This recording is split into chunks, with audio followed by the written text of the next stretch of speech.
નમસ્કાર વિદ્યાર્થી મિત્રો, સ્વાગત છે તમારું સ્કાયલાઇન એજ્યુકેશનમાં। આજે આપણે જોવાના છીએ ધોરણ 9 વિષય છે વિજ્ઞાન, બરાબર।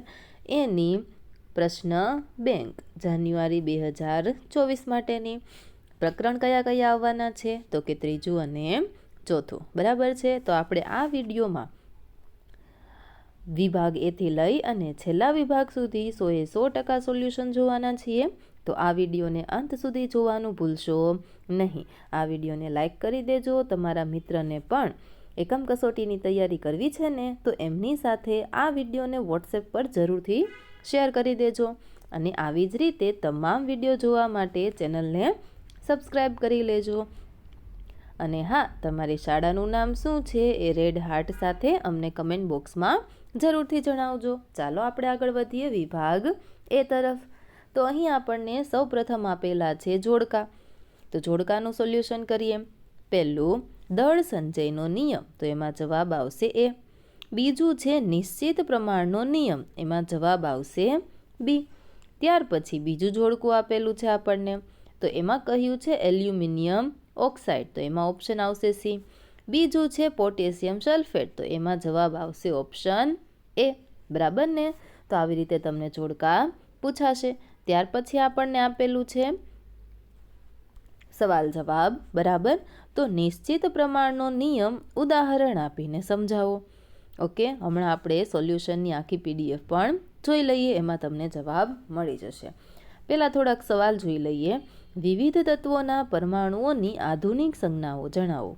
તત્વના અણુઓ વિશે ટૂંક નોંધ લખો। ત્યાર પછી 3 વ્યાખ્યા આપેલી છે, દ્રવ્ય, પરમાણ્વીયતા અને દ્વિઅંગી સંયોજનો। આ ચેપ્ટર 3ના છે। આવી જ રીતે તમને ચેપ્ટર 4માંથી પણ વ્યાખ્યાઓ પૂછાઈ શકે છે। ચાલો તો આપણે હવે ડાયરેક્ટ સોલ્યુશનની જ પીડીએફ જોઈએ। ઓકે, તો આ છે જોડકા, જેનું આપણે સોલ્યુશન કરી લીધું। ત્યાર પછી આપણને અહીં થોડા સવાલો આપેલા છે, બરાબર, જે તમે પાઠમાં જોઈ જ ગયા છો। આપણે જોઈશું ખરા ખોટા। તો વિધાન સાચું છે કે ખોટું તે જણાવો। તો સોડિયમ પરમાણુની સંજ્ઞા એસ છે, તો આ વિધાન ખોટું છે। કેમ? તો કે એની સંજ્ઞા આવશે એન એ। ત્યાર પછી 12મું, જ્હોન ડાલ્ટન નામના ભારતીય તત્વજ્ઞાનીએ વિભાજન ન થઈ શકે તેવા કણને પરમાણુ નામ આપ્યું, તો કે ખોટું। કોણે આપ્યું છે? તો કે કણાદે। 13મું, કોઈ પણ પદાર્થનું સૂત્ર એકમ દળ એ તેમાં રહેલા ઘટક પરમાણુઓના પરમાણ્વીય દળનો સરવાળો છે, ખરું। કડી ચૂનાનું રાસાયણિક સૂત્ર CaO છે, ખરું। એક જ તત્વના પરમાણુઓના દળ રાસાયણિક ગુણધર્મો જુદા જુદા હોય છે, ખોટું। તો સાચું શું આવશે? તો કે સમાન હોય છે, એ સાચું છે। 16મું, ફોસ્ફેટ આયનમાં કુલ 5 પરમાણુઓ હાજર હોય છે। 17મું, કોઈ પણ તત્વની અન્ય તત્વ સાથે સંયોજાવાની શક્તિને તે તત્વની સંયોજકતા કહેવાય। 18મું, એલ્યુમિનિયમ અને સલ્ફેટ આયનોથી બનતા સંયોજનનું આણ્વીય સૂત્ર અહીં લખેલું છે। ત્યાર પછી ચતુઃપરમાણ્વીય અધાતુ તત્વનું ઉદાહરણ ફોસ્ફરસ છે।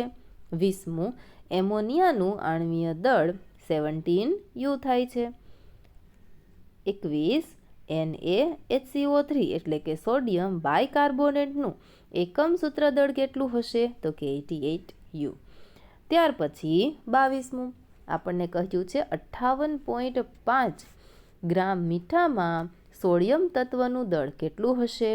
તો આપણે આવી રીતે સમ કરીએ તો આપણને જવાબ મળી જશે 23 ગ્રામ। 23મું, કેટાયન કોને કહે છે? જવાબમાં લખો, ધન વીજભારિત આયનને કેટાયન કહે છે। 24, હવે આવે છે ઓપ્શન, બરાબર, વિકલ્પો। કયા ભારતીય તત્વજ્ઞાનીએ વિભાજન ન થઈ શકે તેવા કણને પરમાણુ નામ આપ્યું? તો હમણાં આપણે ખરા ખોટામાં જોયું ને, શું આવશે જવાબ? મહર્ષિ કણાદે। 25મું, એક M = તો આન્સરમાં આવશે ઓપ્શન એ। ત્યાર પછી 26, તો કે સોનાની સંજ્ઞા કઈ છે? તો જવાબમાં ફટાફટ લખી દેજો બી। 27મું, શરૂઆતના સમયમાં પરમાણ્વીય દળને કયા એકમ વડે દર્શાવવામાં આવતું? તો કે ઓપ્શન એ, 28મું કાર્બન 12 સમસ્થાનિકના એક પરમાણુના દળના ખાલી જગ્યામાં ભાગને માન્ય પરમાણવીય એકમ તરીકે લેવાય. લખો ઓપ્શન એ. 29મું નીચેનામાંથી કયું તત્વ એક જ પ્રકારના પરમાણુ દ્વારા બને? ઓપ્શનમાં લખો સી. 30મું અધાતુ તત્વ નાઇટ્રોજનની પરમાણવીયતા કેટલી છે? જવાબમાં આવશે બી, દ્વિપરમાણવીય. 31મું ધાતુ અને અધાતુના વીજભારિત ઘટકોને શું કહેવાય? જવાબમાં લખો બી. 31મું નીચેનામાંથી નાઇટ્રેટ આયન કયો છે? Option C.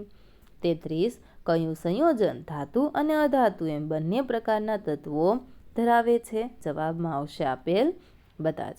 હવે આવે છે ટૂંકમાં ઉત્તર આપો. 34મું તો આ જે સ્પીસીસ આપેલી છે એમાં કેટલા પરમાણુઓ હાજર છે? તો પીના અને ઓના બંનેના પરમાણુની સંખ્યાનો આપણે સરવાળો કરીએ તો આપણને જવાબમાં મળશે 7. એવી જ રીતે 35મું આપેલું છે મોલર દળની ગણતરી કરવાની છે. ફોસ્ફરસ અણુ P4 અને P4નું ફોસ્ફરસનું પરમાણવીય દળ છે 31, તો 31 ગુણ્યા 4 તો આપણને જવાબ મળશે 1, 2, 4. હવે આપણે વિભાગ બી સુધી પહોંચી ગયા છીએ. તો લેખિતમાં સોલ્યુશન કરવાની ખૂબ મજા આવતી હોય ને તો વિડીયોને ફટાફટ લાઈક કરી દેજો.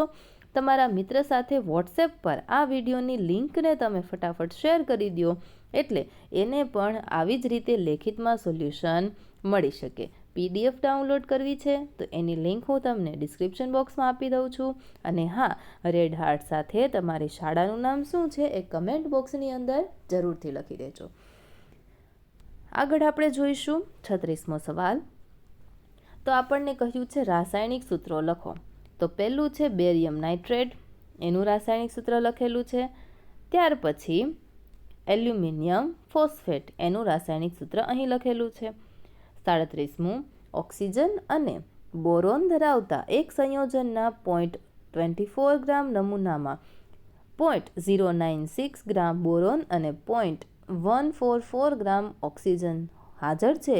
તો વજનથી સંયોજનના ટકાવારી પ્રમાણની ગણતરી કરો. તો અહીં તમે સોલ્યુશન સ્ક્રીન પર જોઈ શકો છો. એવી રીતે આગળ વધીએ તો પરમાણુઓ કેવી રીતે અસ્તિત્વ ધરાવે છે એ 38મો સવાલ છે. મુદ્દા પાડીને સરસ મજાનો એનો જવાબ તમે સ્ક્રીન પર જોઈ શકો છો. વિડીયો પોઝ કરી અને શાંતિથી જવાબ વાંચી લેજો અને સમજી લેવાનો છે. ત્યાર પછી વિભાગ સીમાં જોઈએ આપણે. તો આપણને કહ્યું છે 4 ગુણના સવાલો. 39મો સવાલ છે રાસાયણિક સંયોગીકરણના નિયમો લખો અને સમજાવો. બરાબર. ત્યાર પછી 40મો સવાલ છે દ્વિઅંગી સંયોજનો એટલે શું? સાદા સંયોજનોના સૂત્રો કેવી રીતે લખી શકાય? તો આ એનો જવાબ છે. સોલ્યુશન કરવાની ખૂબ મજા આવી ગઈ ને વિદ્યાર્થી મિત્રો? તો ફટાફટ વિડીયોને લાઈક કરી દેજો. તમારા મિત્ર સાથે આ વિડીયોની લિંકને વોટ્સએપ પર શેર કરી દેજો. PDF ડાઉનલોડ કરવાની લિંક હું તમને ડિસ્ક્રિપ્શન બોક્સમાં આપી દઉં છું. અને હા, આવી જ રીતે બીજા લેખિતમાં વિડીયો બધા જોવા છે ને, સોલ્યુશન જોવા છે ને, તો ચેનલને સબસ્ક્રાઈબ કરવાનું ભૂલશો નહીં. મળીએ આવતા વિડીયોની અંદર.